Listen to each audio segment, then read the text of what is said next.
დაკვირვები ხართ, როგორ სვამს ყავას ზოოტოპიაში ჟირაფი?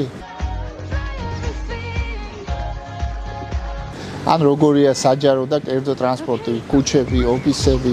ზოოტოპია გარდა იმისა, რომ ლამაზი და საინტერესო მულტფილმია, ასევე გვაძლევს იმედს და ხედვას, რომ რეალობაში შესაძლებელია გარემო იყოს მორგებული ადამიანზე და არა პირიქით. ეს ყველაფერი უნივერსალური დიზაინით მიიღწევა. უნივერსალური დიზაინი ნიშნავს, რომ სივრცე, პროდუქტი თუ სერვისი თავიდანვე დაიგეგმოს ისე, რომ მაქსიმალურად ბევრმა ადამიანმა შეძლოს მისი გამოყენება დამატებითი ადაპტაციის გარეშე.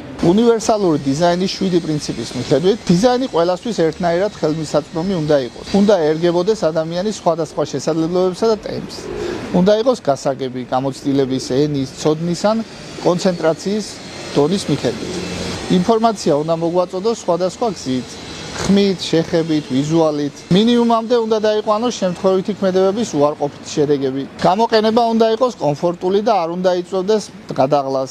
მიუხედავად სხეულის ზომისა და მობილობისა, ადამიანს უნდა ჰქონდეს საკმარისი სივრცე სამუშაოდ და გადასაადგილებლად. სივრცე, სადაც ყველა თავს კომფორტულად გრძნობს, ფანტაზია კი არა, სწორი დაგეგმვის შედეგია. თქვენ კიდევ რა მაგალითები გახსენდებათ უნივერსალურ დიზაინთან დაკავშირებით? მოგწერეთ კომენტარებში და გამოიწერეთ ჩვენი გვერდი მეტი სასარგებლო ვიდეოსთვის.